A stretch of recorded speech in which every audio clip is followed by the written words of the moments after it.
So I asked the question, what is absolutely the worst part about transplant, the whole process? And over and over and over and over again, I heard exactly the same answer. It is the wait. No doubt about it. Waiting on transplant is absolutely a grueling process. The stress levels, the anxiety, the worry, the concern, the unknown is really what makes it so bad. You know, not knowing when it's going to come, if it's going to come, if and when it comes, it's going to be successful.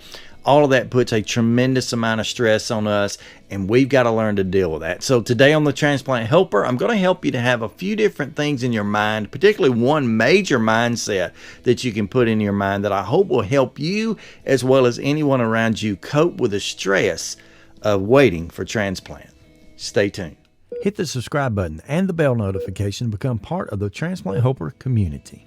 Okay, so here we go. This is the overlying majority theme of the whole mindset that I had pre-transplant, albeit I have to admit I learned it, and I hope that you can have when you wait for transplant as well. And it really comes down to not being so concerned about how many days have passed. I hear it time and time again. People will reach out to me and they say, Jim, you know, I'm just feeling so down, so depressed, so concerned because I've been waiting for 2 years and I still haven't got the call. Or I've been waiting for 3 years and I hadn't got the call. I even know one individual who waited for 5 years on a heart transplant, actually physically listed before the call came. How can anyone deal with that? And so what I try to remind people of, and I reminded myself of it many a times pre-transplant, is that every day that you have on this side of transplant is a day that you've had. Okay, so just draw it out like this. I waited 265 days for heart transplant, and even though every one of those 265 days to an extent was stressful, painful, you know, again, worrisome, all of those things, every day that I woke up, even though I could say to myself, Jim, you've waited yet another day, I could also say, Jim, you made it another day. Every day that you wait is a day that you had, okay? So just kind of keeping that mindset and being able to step back like I finally did and say, wow, you made it 265 days. You made it past what all the doctors expected. You accomplished something they did not think would ever really come. That was absolutely comforting. Now, with that being said, let me clarify a few things that probably very few of you have ever heard of, known about the transplant process. And I'm going to use a for example just to let you understand this. Now, just imagine a person is listed at a status 1.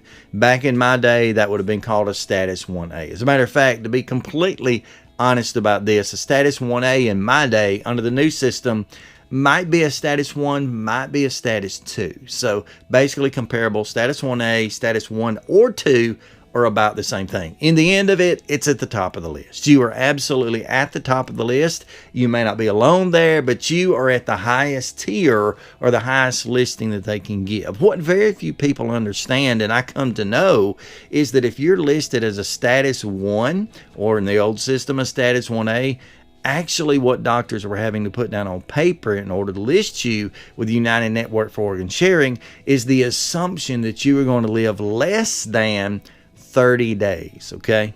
And we didn't necessarily know that. We looked at all the criteria. We thought about, you know, why we were there. We thought, well, we must be the sickest patients.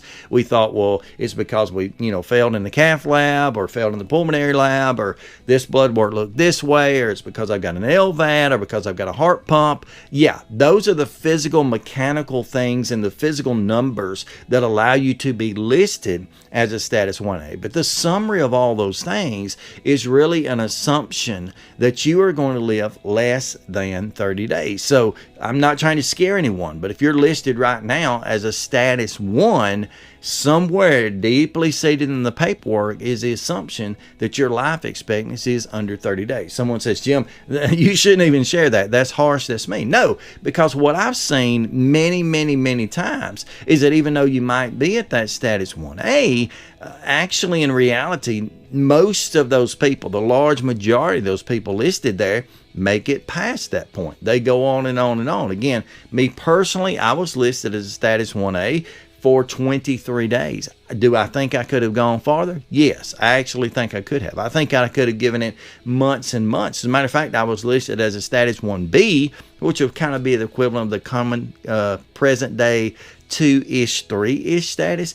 I was listed at that for the majority of that 265 days. So for approximately 10 months, I clicked on every single day, even though I would go to the doctor and they would say, well, to be totally honest with you, we expect you've got, 6 months to live. And then it got narrowed to 3 months to live. And then it got narrowed to a month to live. And then it got narrowed. So they said to days to live.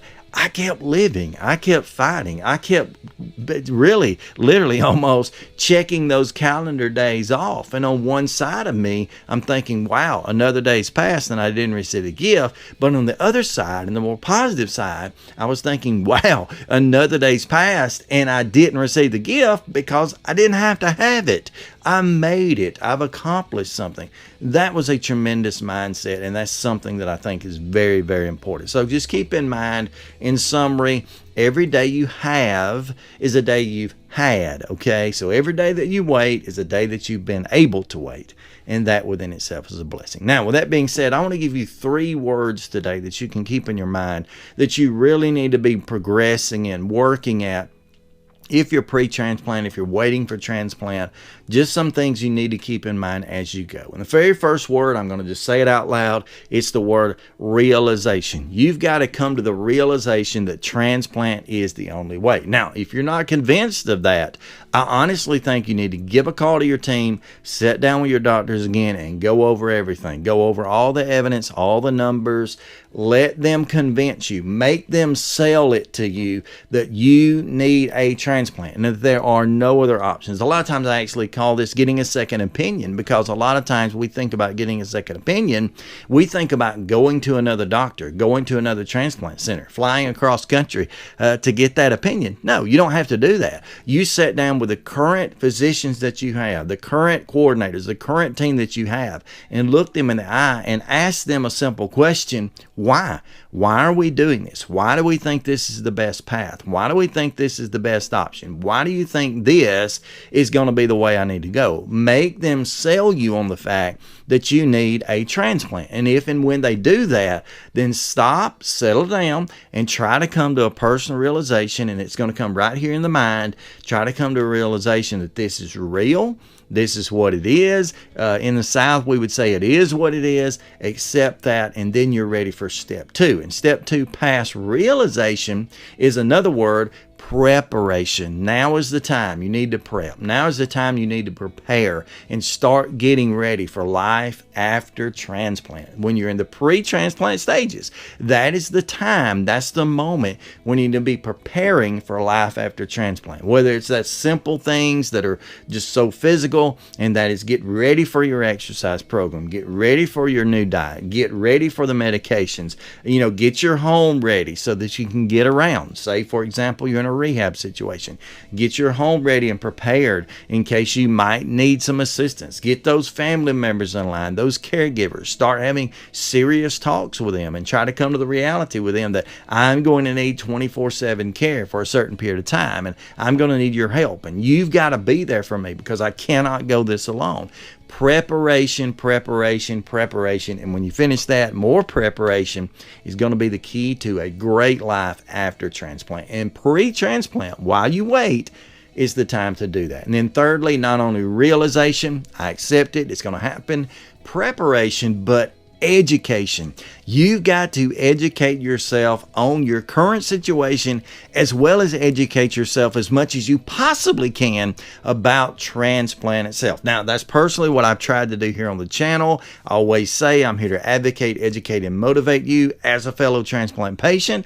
That's what I try to do, and that's really what I've tried to do for 540 plus videos so far, and hope to continue to do, is to give you that education specific to your situation. information specific to a real life transplant. You know, I oftentimes remind myself that the way I need to present material is the way that it is, and that is I need to present it as someone who has been there and is currently doing that. I'm living the life. I'm going through the journey.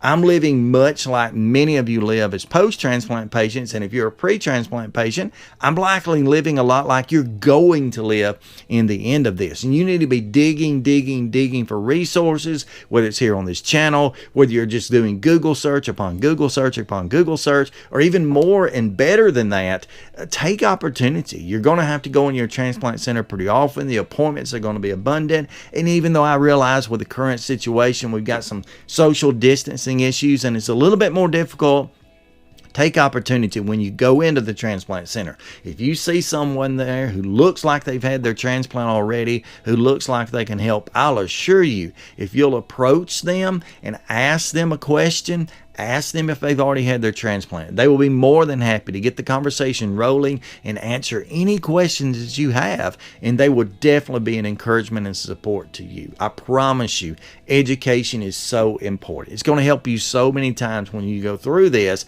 because like I was and like so many are, we get into this process and it's all new to us. We get into this process and it's something we haven't experienced before. And to be honest, when you sit down and ask your team members, when you ask your doctors, your nurses, your coordinators, and you ask them and say, hey, what about this? How do I deal with that? How do I handle this situation? They're going to give you an answer, and I'm not denying it'll be correct, but it will not come from the perspective of someone who, again, has been there and doing that. So I promise you, the advice you get from those that you meet face to face, the advice you get from here on this channel, or maybe from other resources, I suggest that if you're a person who gets on Facebook, for example, social media, get on Facebook, join these transplant groups. Go ahead and tell them, I'm waiting on transplant, I'm worried, I have questions.